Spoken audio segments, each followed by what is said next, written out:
Are you really in space still? See the hair? I don't know. We're going to have to do something for you. We don't have time for a meeting of the Flat Earth Society. Oh, yeah. I'll do that. Watch this.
Well, it was the 1980s, so the music was different, the hairstyle was different, the clothes we wore were different than today, but probably in 5 or 10 years it'll be the same.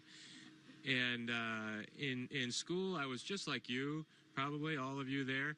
I tried my best. I didn't always succeed, didn't always do well, but I put my best effort into school.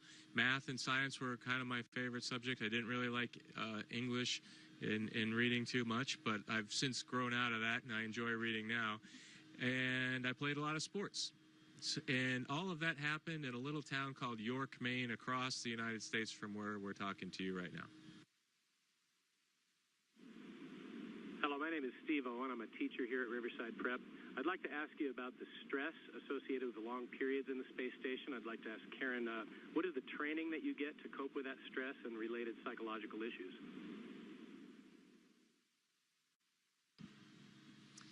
Well, for psychological issues, actually, when we are selected as astronauts, we go through quite a vigorous psychological screening process. You certainly don't want somebody who comes up here and has a breakdown or is claustrophobic. But also, we have, well, like Chris's background as a Navy SEAL and Luca's background as a test pilot clearly prepare them for high-stress situations. I could also argue that going through the process of getting a PhD can be a high-stress thing as well. And so, generally, when people get to the point where they're applying for this job, they've been through several things in their life that are high stress, and have proven that they can handle it and that they can get through it. And then also, once we start as an astronaut, for me, who did not have a flying background or have the military background where maybe I was put under some of that stress in a very critical situation, we started flying T-38s. So in this clip, they're talking live feed, and we have a astronaut go by us in the background, obviously trying to give it a more realistic, spacey, station busy effect. The only problem is the camera that was supposed to mask this harness out, or the video feed, is busted. He's wearing a harness. You've seen their harnesses. Well, I have seen their harnesses like bulging under their clothes and pinching up on their shirts and stuff. But here the technology isn't doing its job, and it's not masking the harness. Also, there's something weird on his knee here. Working. And so we see the guy come flying along in a harness on his wires. Pretty amazing. But that's not all that goes wrong here.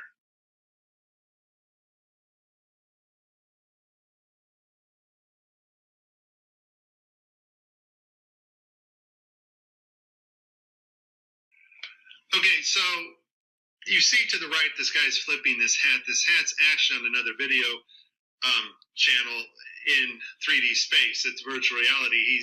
They're wearing augmented contact lenses so that they can interact with these 3D objects. Now, in this scene, So here it is. This guy isn't really holding this hat. It's not really floating in the air. They're both on harnesses dangling here. They are wearing contact lenses that through which they can see these objects. I'm just, going over it one more time. He just explained all this, but I want to make sure everybody understands. They're seeing this, and through the technology, we are also able to see it on their film. They can even do this live. I'm not sure how that all connects in, but this video is proving to you once and for all that they are frauds. Watch the guy in the green shirt here. He is supposed to be clutching something out of the air and putting it down over here. Watch. the guy on the left in the green shirt, he thinks he sees an object in 3D space that's being broadcast to him. So he grabs it and he puts it off to the side. He's looking straight ahead because he's looking at an object rotating in front of him, but the video channel is down that is supposed to show the viewers what we're supposed to see. And so we don't actually get to see the object that he is seeing. And I would just sum this up as a very terrible, bad, horrible day for NASA. It is a very, very horrible day for NASA. Oh my God, people. Share this with everybody, please. Share Matt's video, share my video, share Mike Helmick's video. I don't care whose video you share. Just show everybody this nonsense. Take a listen. I'd go to the moon in a nanosecond.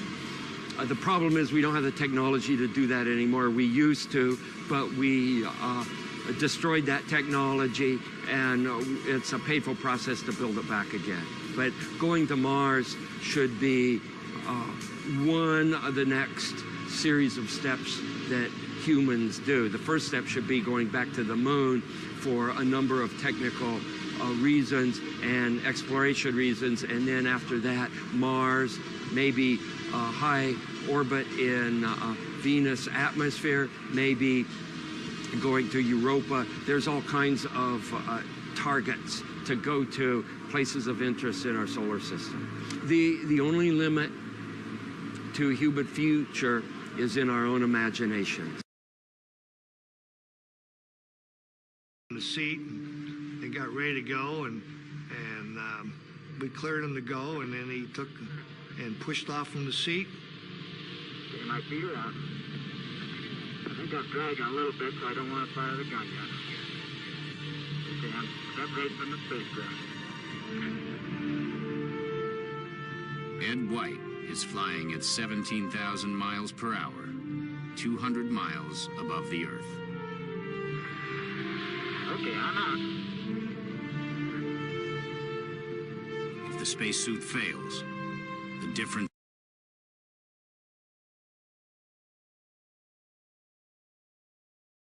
Here's where I think the animators got carried away with creative license. The astronauts' helmets don't swivel. They're fixed to an airtight ring base, which is sewn to nearly 1/4 of an inch of multiply fabric, nylon, and mylar. Once pressurized, it becomes very stiff.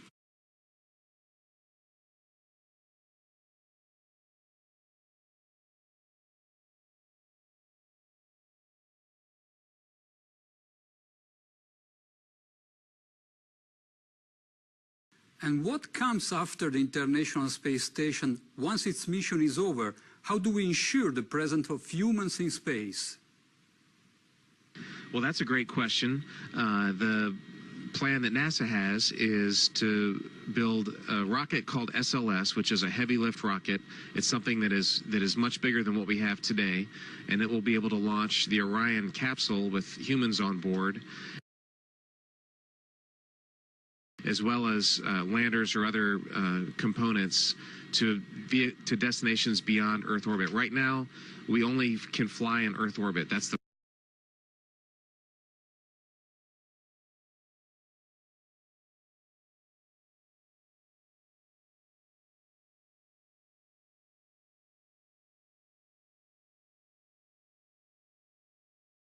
we only can fly in Earth orbit. That's the farthest that we can go. And this new system that we're building is going to allow us to go beyond and hopefully take humans into the solar system to explore. So the moon, Mars, asteroids, there's a lot of destinations that we could go to.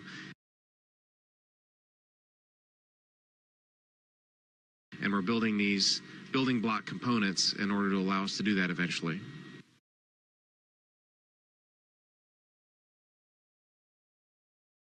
Passes over the Indian Ocean, we lose communication. As we get further away from Earth, we'll pass through the Van Allen belts, an area of dangerous radiation.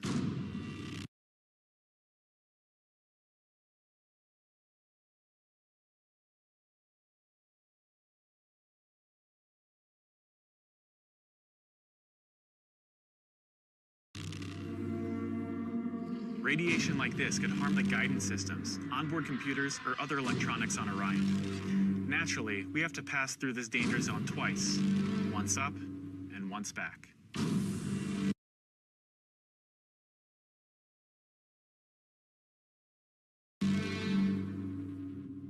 But Orion has protection. Shielding will be put to the test as the vehicle cuts through the waves of radiation. Sensors aboard will record radiation levels for scientists to study. We must solve these challenges before we send people through this region of space.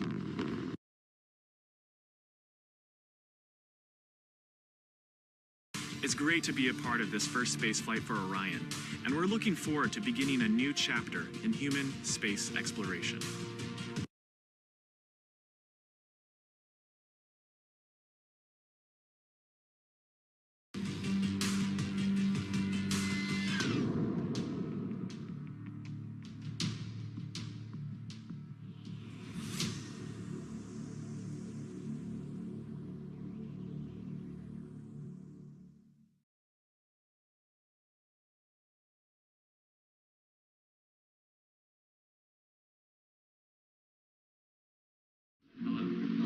Been here once before. Nice to meet you. Good, how are you? Pleasure to meet you, sir. Welcome to MCC. Thank you. Awesome. That's a called the cupola, which is one of the windows we have. And that's a picture of Washington, D.C.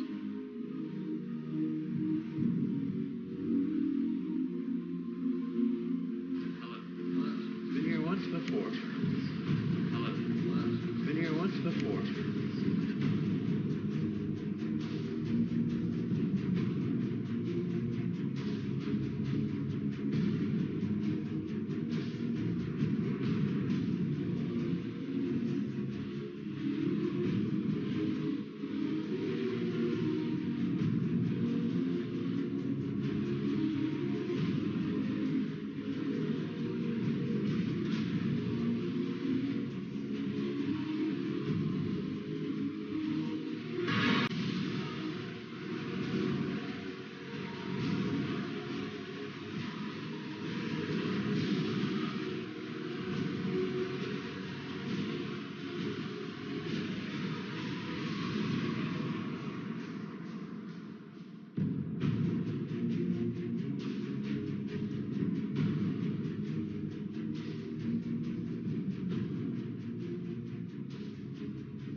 Contract because you hate to catch a thief for something you know you didn't do.